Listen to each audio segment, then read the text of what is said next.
Francis, I know that you have started your own organizations and your own business. Frantec is something that I see that I've read about, and you're very active within the UN community as one of the youth leaders.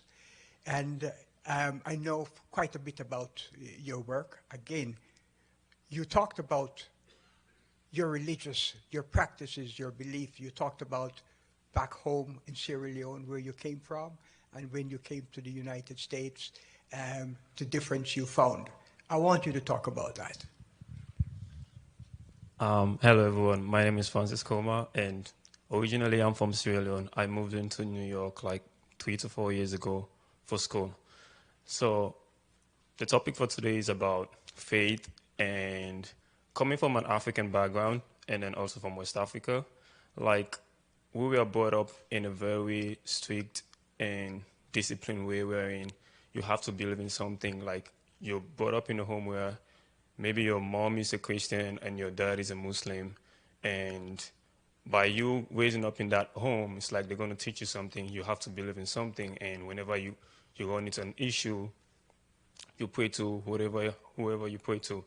And as a young child from Sierra Leone, that has been like something very important to me while coming up, because my mom would take me to church every blessed day. Like I would just see it like an empty building, like we're just going, kids playing around, but I never knew it would create a very important impact in my life, wherein like moving from Africa and then coming to the Western world, like here in the US, you're being faced with a lot of temptation wherein like everything is optional and your mom and your family are not going to be there for you anymore. So you have to believe in something. You have to find something you can hold on to, because life can be pretty much stressful over here, and then it can be easy for young people to get caught up in the world, and then for someone from a religious background or someone from a religious home, there are certain principles or certain things that we see as forbidden. Like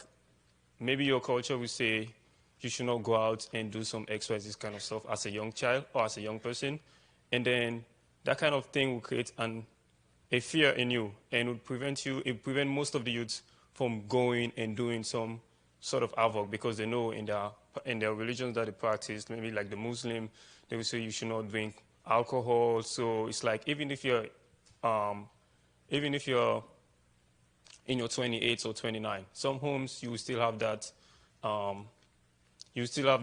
fear in you, and it's really important for young people to come up from that kind of settings, because it plays a very important role in your life. And as for me coming here to the 2 years, when I first come in my first 3 months, I was just figuring out, okay, what am I going to be doing? Nobody's telling me to go to church. Nobody's telling me to go for a gathering. And a child is a product of your environment, and it takes a village to raise a child. So the community that you're part of and the religious community that you're part of plays a very important role in your upbringing. And then also, I find it very interesting, because whenever I go to church or whenever I go to a religious setting, I find myself plugged in maybe in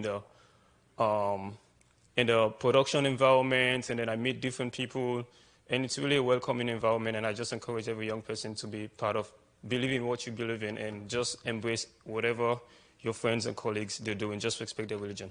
Thank you. Thank you, Francis.